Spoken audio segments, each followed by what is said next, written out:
uma liderança espiritual que traria a salvação espiritual, mas traria a salvação no mundo, uma salvação política, uma salvação militar. Então tinha essa ânsia de ver um líder vestindo uma armadura reluzente em cima de um cavalo imponente e forte. Isso também se dava não só pelo ideal histórico da época, porque não tinha apenas a pressão popular, mas, claro, tinha a incorreta interpretação de alguns textos da Torá, nosso Antigo Testamento, que acabavam levando muitos, principalmente religiosos, a compreender que o Messias seria, sim, um líder político, um líder militar, que traria a salvação de Israel debaixo das garras do Império Romano. Isso a gente consegue ver, por exemplo, no livro de Isaías, capítulo 61, pela leitura dos versículos 1 e 2. O profeta Isaías, ele diz que o Espírito do Senhor, ele viria para pregar as boas novas aos pobres, restaurar os corações aflitos, proclamar a liberdade dos cativos, anunciando o ano da graça do Senhor e o dia da vingança de Deus.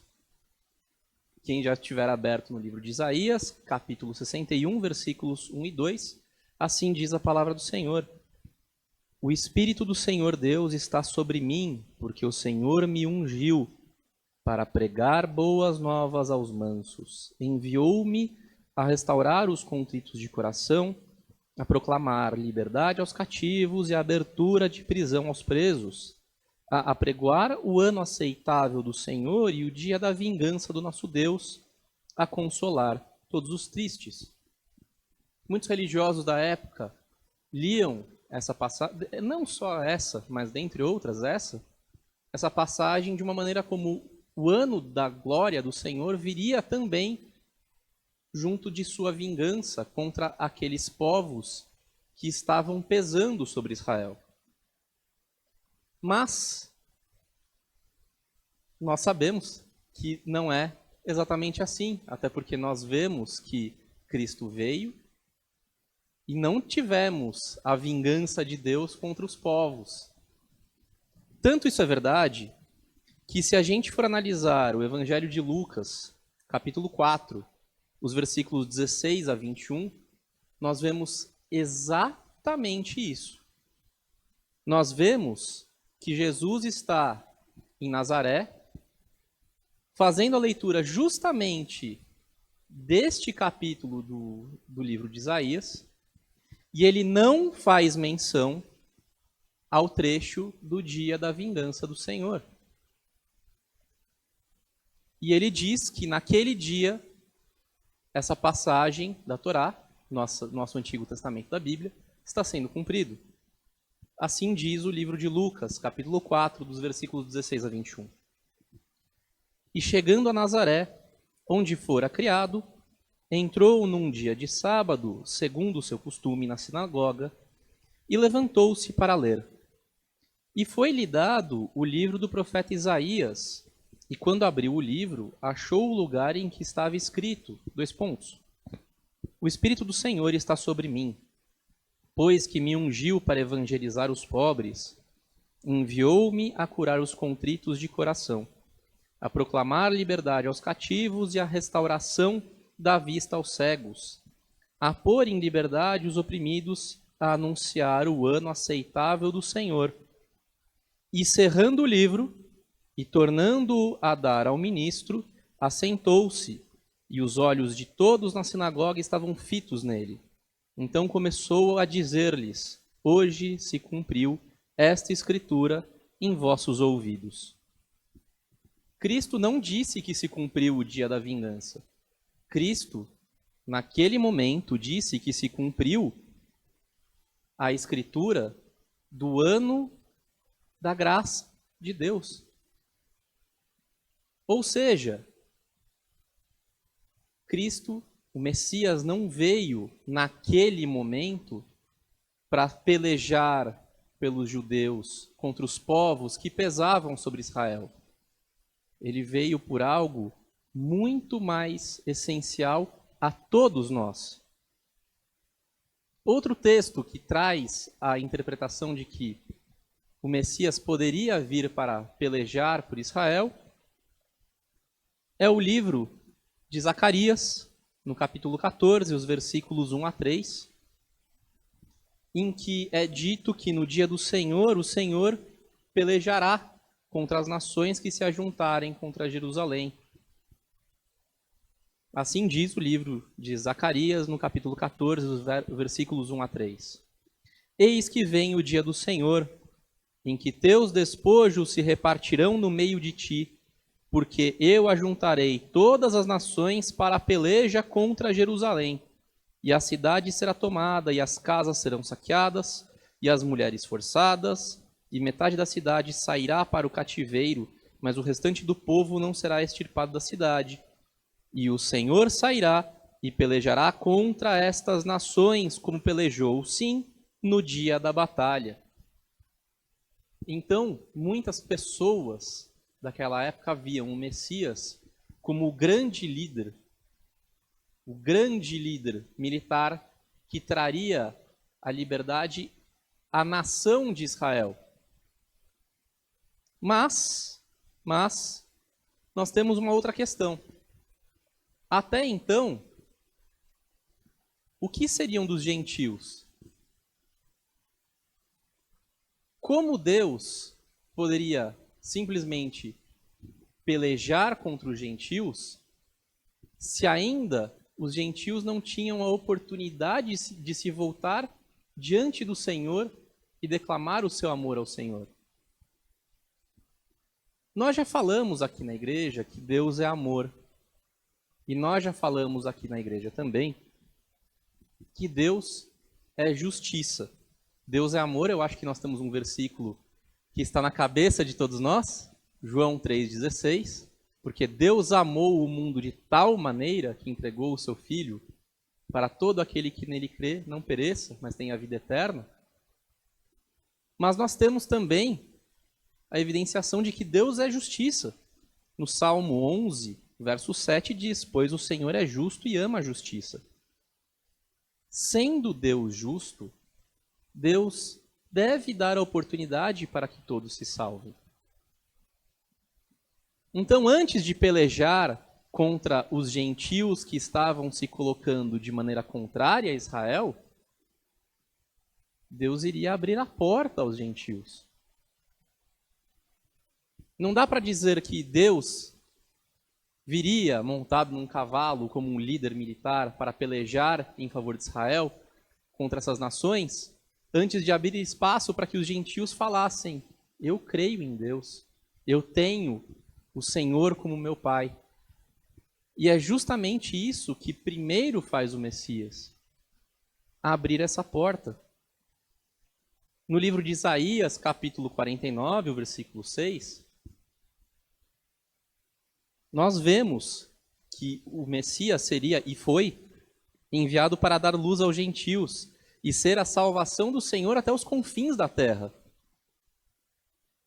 Assim diz Isaías 49:6. Disse-me mais, pouco ao que sejas o meu servo, para restaurares as tribos de Jacó e tornares a trazer os preservados de Israel. Também te dei para a luz dos gentios, para seres a minha salvação até a extremidade da terra. E isso, no Novo Testamento, é confirmado pelo próprio Jesus. Em Mateus, capítulo 8, os versículos 5 a 13, quando Jesus opera um milagre em favor de um soldado romano, que tem um soldado romano que está aflito porque ele tem um servo que está doente, Jesus diz expressamente que terão gentios sentados à mesa de Abraão, Isaque e Jacó na eternidade. Assim diz Mateus 8, de 5 a 13. E entrando Jesus em Cafarnaum, chegou junto dele um centurião rogando-lhe e dizendo, Senhor, o meu criado jaz em casa paralítico e violentamente atormentado. E Jesus lhe disse: Eu irei e lhe darei saúde. E o centurião respondendo disse: Senhor, não sou digno de que entres debaixo do meu telhado, mas dize somente uma palavra e o meu criado há de sarar. Pois também eu sou homem sob autoridade, e tenho soldados às minhas ordens. Digo a este, vai, e ele vai, e digo ao outro, vem, e ele vem. E o meu criado, faz isto, ele o faz. E maravilhou-se Jesus ouvindo isto, e disse aos que o seguiam: Em verdade vos digo que nem mesmo em Israel encontrei tanta fé. Mas eu vos digo que muitos virão do Oriente e do Ocidente, assentar-se-ão à mesa com Abraão, e Isaque e Jacó no reino dos céus. E os filhos do reino serão lançados nas trevas exteriores, e ali haverá pranto e ranger de dentes. Então disse Jesus ao centurião: Vai, e como creste, te seja feito. E naquela mesma hora o seu criado sarou. Essas palavras, inclusive, de Jesus, eram duras, principalmente na nata religiosa da época, porque Jesus dizia que os gentios estariam no reino dos céus e os judeus, a nata religiosa, muitos dos judeus estariam no inferno. Muitos muitos religiosos da época tinham para si aquela máxima de eu sou do povo da aliança. Deus fez uma aliança conosco. Quase que um sentimento de eu não tenho pecado. E se eu não tenho pecado, eu vou estar no céu, vou estar com Deus na eternidade. Então, muitos deles pensavam, como pode Jesus vir aqui e falar que eu estarei no inferno? Então, isso causava um grande remoer na nata religiosa, em muitos ali daquele tempo. Era quase que uma ofensa. Os filhos do reino serão lançados nas trevas. Isso era, como assim? Nós somos da aliança. Justamente por isso que Jesus deve ser visto não como um líder militar, porque ele veio trazer a salvação espiritual também para aqueles que se achavam acima, moralmente superiores, até porque eles também tinham que se dobrar. E é curioso, salvo engano no livro de Lucas, eu li essa passagem ontem, que é dito que muitos fariseus acreditavam em Jesus, mas não se manifestavam, se escondiam, porque não queriam perder seus assentos na sinagoga.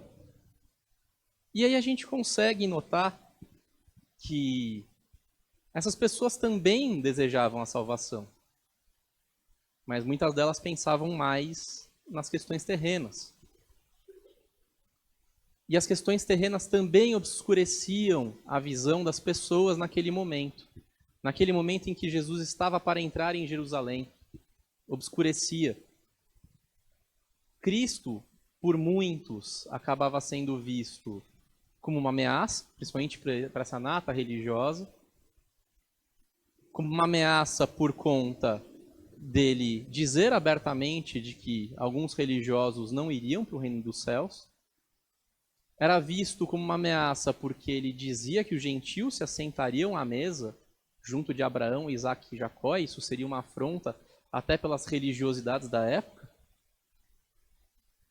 E nessa situação de ebulição popular em que tinha a necessidade de um líder militar e, ao mesmo tempo, muitas pessoas clamando por salvação e muitas pessoas desejando que Cristo viesse salvar e outras torcendo o nariz, que a gente vê Cristo chegando em Jerusalém.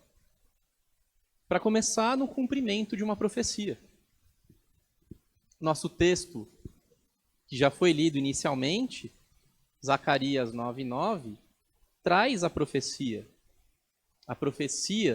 de que o rei de Israel, o rei dos reis, o senhor dos senhores, viria pobre, sentado em um jumentinho.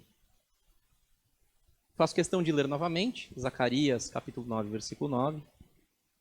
Alegra-te muito, ó filha de Sião, exulta, ó filha de Jerusalém. Eis que o teu rei virá a ti, justo e salvador, pobre e montado sobre um jumento, e sobre um jumentinho, filho de jumenta. É muito relevante essa profecia. Por quê? Porque aqui nós já temos a primeira grande característica de quem é o Messias. O Messias é o Filho de Deus, sem dúvida. O Messias é o Rei dos Reis e o Senhor dos Senhores, sem dúvida. Mas o Messias é servo. Pobre, montado em um jumentinho. Naquela época, e isso perdurou por bastante tempo, sempre se teve a ideia de um rei ser poderoso, imponente, que demonstra sua força. Geralmente nas campanhas militares, quando os reis se sagravam vencedores, eles entravam pela porta principal da cidade, montado em um cavalo imponente, diante de um grande e numeroso exército, utilizando as armaduras mais reluzentes, com todas as armas e espadas que se podem apresentar, para demonstração de força, para mostrar até para a população: vocês estão protegidos sob o meu manto. E isso perdurou por muito tempo. Isso não aconteceu apenas no tempo de Jesus. Muitos e muitos anos depois, Napoleão Bonaparte, por exemplo, entra em Paris montado em um cavalo. Muitos anos depois, na época da Segunda Guerra, quando Hitler invade a França, ele entra e passa por baixo da Champs-Élysées, justamente demonstrando todo o seu poderio militar da época. E hoje nós vemos isso, os presidentes das nações tentando demonstrar força das mais diversas maneiras, tentando demonstrar que há uma força, uma potência, que uma nação se sobressai à outra. Nós estamos vendo isso, inclusive, recentemente. Guerras comerciais, um país invadindo o outro. Nós estamos vendo isso das guerras que estão acontecendo. Isso é tudo demonstração de força. É uma forma, um mecanismo para evidenciar que um país é mais forte do que o outro, para demonstração de grandeza mesmo. E isso acontecia desde aquela época.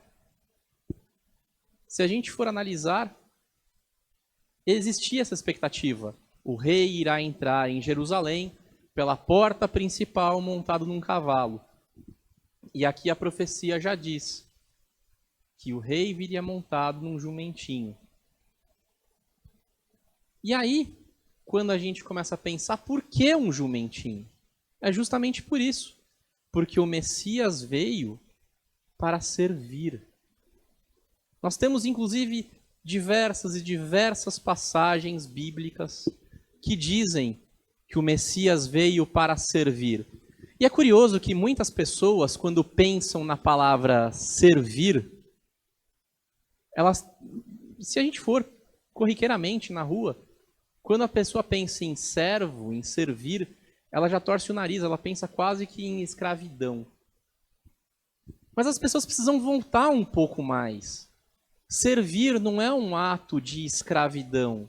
Servir é o ato de você, com todo o seu amor, se entregar por outra pessoa.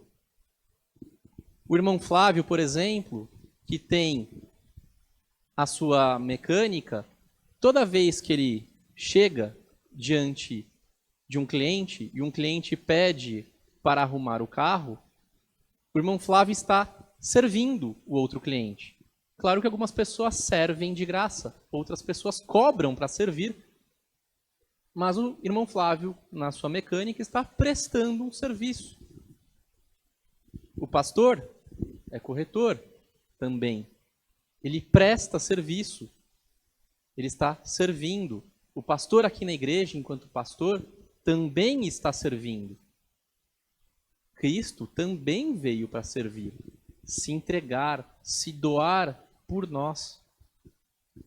Por isso que ele vem montado em um jumentinho e não em um cavalo imponente. E essa profecia se cumpriu? Se cumpriu. Nós temos 4 textos que mostram evidentemente que isso se cumpriu. Eu vou mencionar os 4, mas eu só vou fazer a leitura de um. É em Mateus, capítulo 21, dos versículos 1 a 11. Esse vai ser o que eu vou fazer a leitura, então se os irmãos quiserem indo para lerem em conjunto. Temos também em Marcos, capítulo 11, dos versículos 1 a 11. Lucas, capítulo 19, versículos 28 a 40. E João, capítulo 12, dos versículos 12 a 15.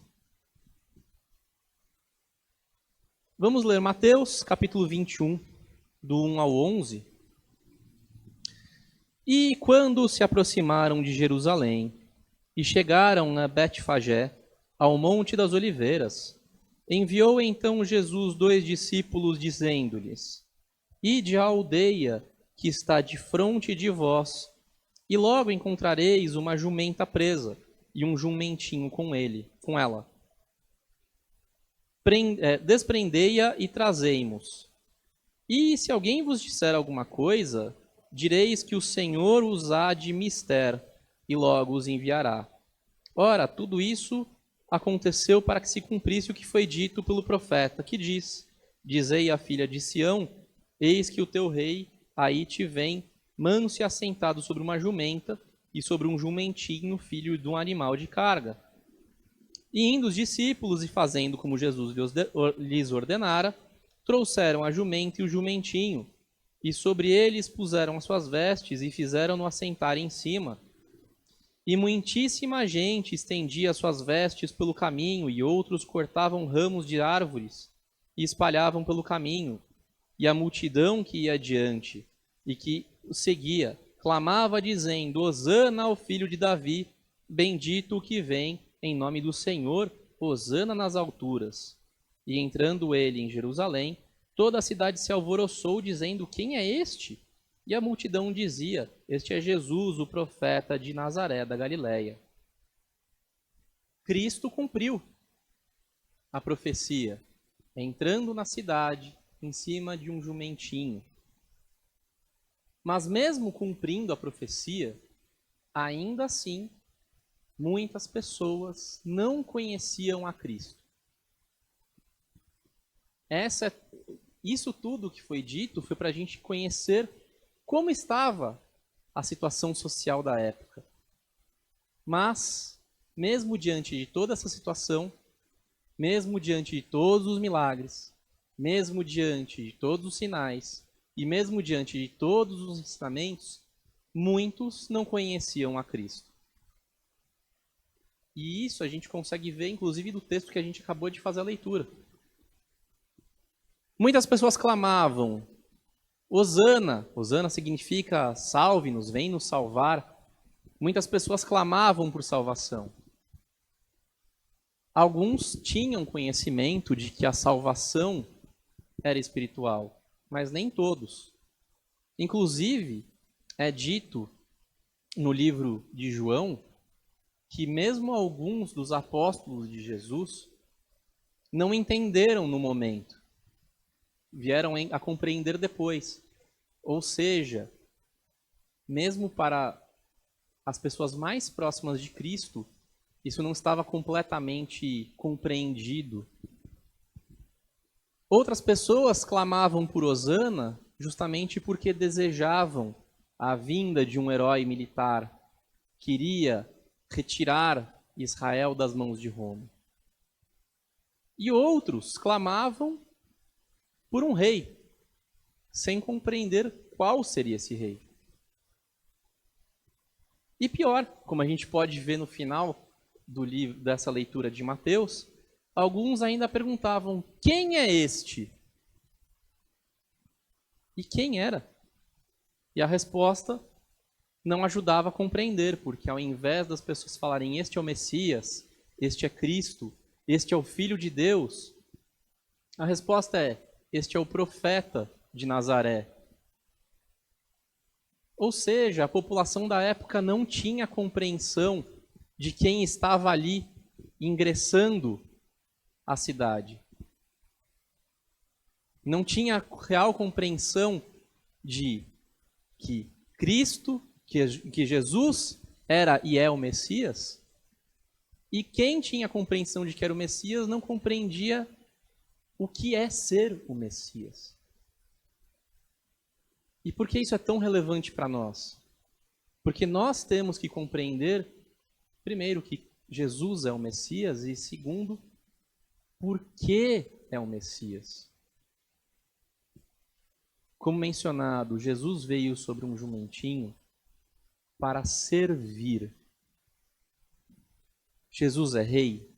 É o rei dos reis, é o Senhor dos senhores. Mas também é servo. Veio para servir, veio para se doar por nós. E qual é o maior ato de amor que alguém pode ter no ato de servir? Se servir de corpo e alma. Jesus se entregou por nós. E eu acho que quem vai poder falar melhor do que qualquer um aqui, né, na semana que vem vai ser o pastor, porque a gente vai tratar justamente da Páscoa, que a gente vai tratar justamente do ato máximo do servir de Cristo, que foi se entregar à cruz por nós. Mas Cristo mostrou todo o seu amor servindo e servindo da forma mais sublime, se entregando, dando sua vida por nós. Nós devemos ter essa compreensão. Nós devemos ter a compreensão de que Cristo não veio para ser servido. Claro que, sendo rei, ele foi servido. E nós devemos servir a Cristo diariamente, todos os dias. Jesus veio para nos salvar do pecado. E curiosamente, Jesus tem o nome de Jesus porque diz que Jesus, do hebraico, significa o Senhor salva, ou o Senhor é o Salvador. Então o próprio nome de Jesus já dizia de maneira aberta e ampla que ele veio servir. Servir por intermédio da salvação. Mas Jesus também é o Rei dos Reis. E aí a pergunta que fica é, vendo que muitos não conheceram a Cristo naquele momento, vendo que muitos olhavam como um líder militar, um líder político, vendo que muitos sequer compreendiam quem é Cristo, isso se faz relevante para nós porque nós estamos vendo a Cristo como ele realmente deve ser visto, como ele merece ser visto?